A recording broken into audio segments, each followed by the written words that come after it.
Bismillahirrahmanirrahim. Assalamualaikum warahmatullahi wabarakatuh. Hello kids, good morning. How are you today?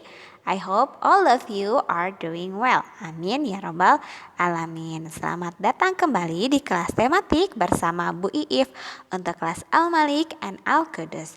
Nah, sebelum kita mulai, let's recite Tawud and Basmalah. A'udzu billahi minasyaitonir rajim. Bismillahirrahmanirrahim. Well done. Nah, pada kesempatan hari ini kita akan membahas mengenai pertumbuhan pada hewan. Oleh karena itu, simak baik-baik ya. Adapun yang akan kita pelajari pada hari ini, yang pertama adalah sumber belajar kita. Masih dengan Quran Surat Al-Fil ayat 1-5. Yang kedua, review mengenai materi yang telah kita pelajari sebelumnya. Yang ketiga, pertumbuhan pada hewan. Dan yang keempat adalah tugas. Sumber belajar kita pada hari ini yaitu Quran Surat Al-Fil ayat 1-5. Yuk kita baca bersama-sama Quran Surat Al-Fil ayat 1-5. Let's recite Ta'awud and Basmalah. A'udzu billahi minasyaitonir rajim. Bismillahirrahmanirrahim. Alam taro kaifa fa'ala rabbuka bi ashabil fil. Apakah kamu tidak memperhatikan bagaimana Tuhanmu telah bertindak terhadap tentara bergajah? Alam yaj'al kaidahum fi tadlil. Bukankah dia telah menjadikan tipu daya mereka untuk menghancurkan Ka'bah itu sia-sia?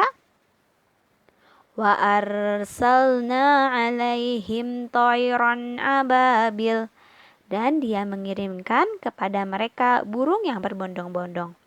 Tarmihim bihijaratim min sijil, yang melempari mereka dengan batu berasal dari tanah yang terbakar.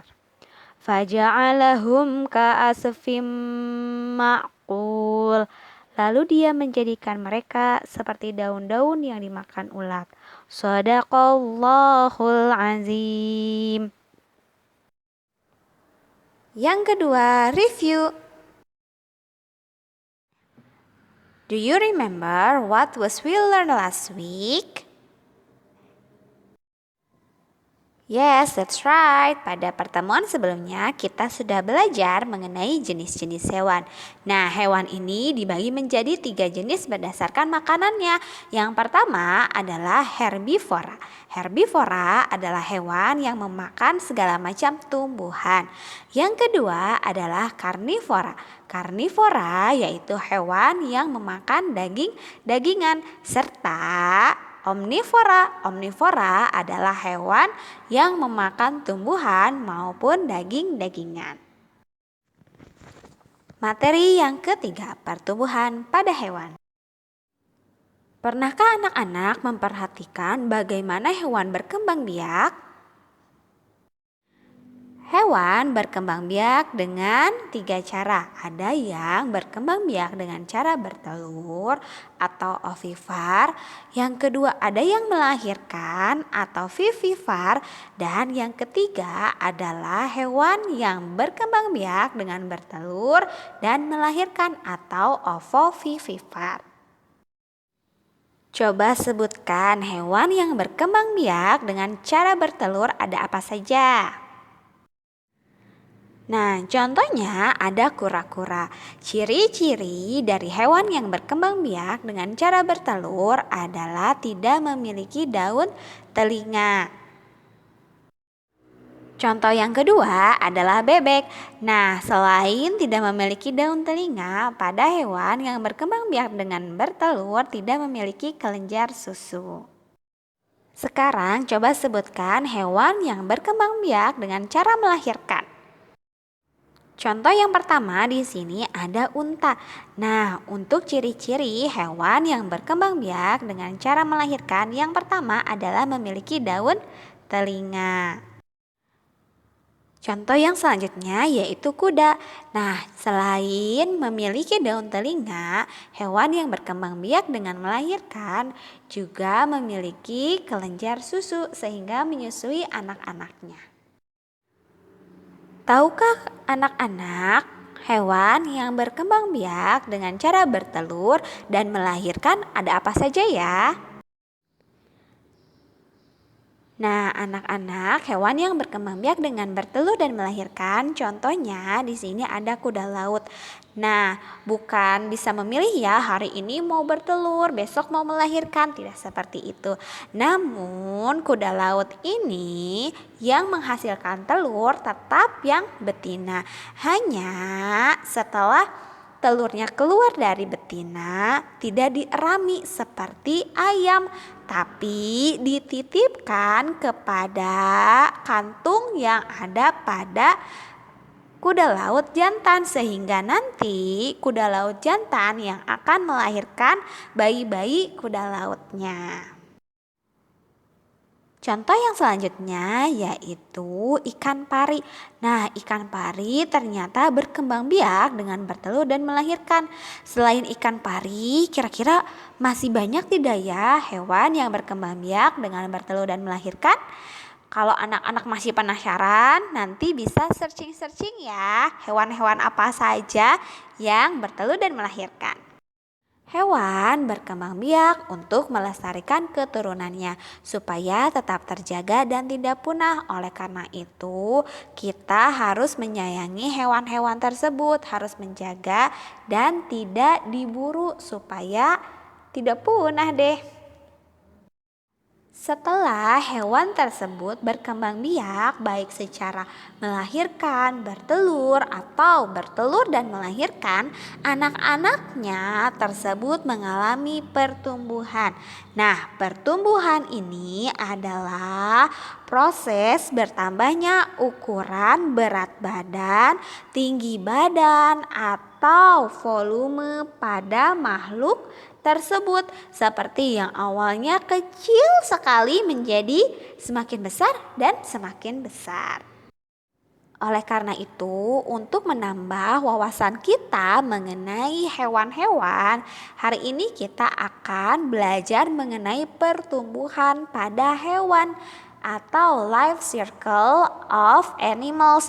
Contohnya di sini Bu Guru punya telur. Nah, telurnya adalah telur ayam. Kenapa? Karena ayam berkembang biak dengan cara bertelur. Nah, kira-kira setelah telur menjadi apa ya? Setelah ayam betina mengeluarkan telurnya, lalu ia mengerami telur tersebut. Nah, pada telur tersebut berubah menjadi embrio yang ada di dalam telur. Nah, seperti ini ya contohnya atau gambarannya. Setelah dierami, akhirnya telur menetas. Nah, akhirnya keluarlah anak ayam dari telur tersebut.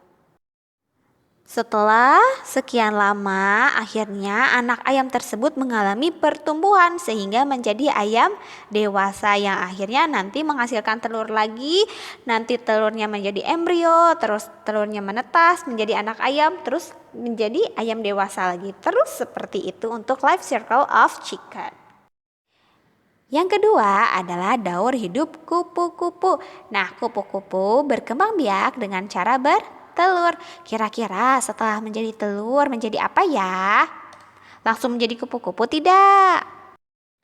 Nah, setelah telur kupu-kupu menetas, ia tidak langsung menjadi kupu-kupu, tapi menjadi ulat dulu yang memakan daun-daun.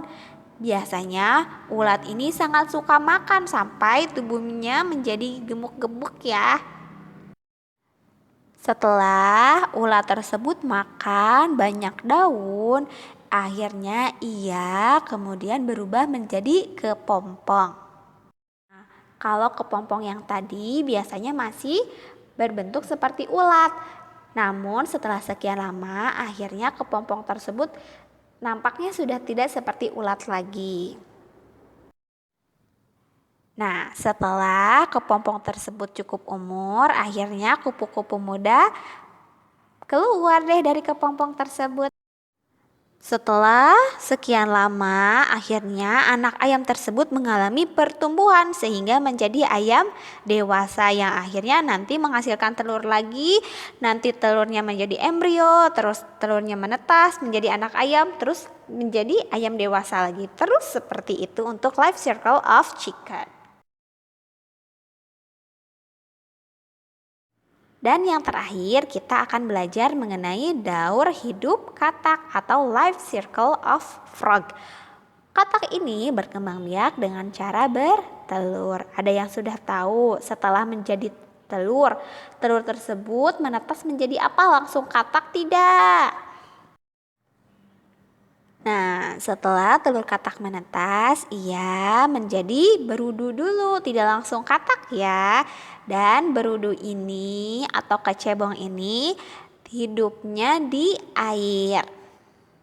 Kalau tadi berudunya tidak ada kakinya, sekarang mengalami pertumbuhan, jadi ada 2 kaki deh di belakangnya.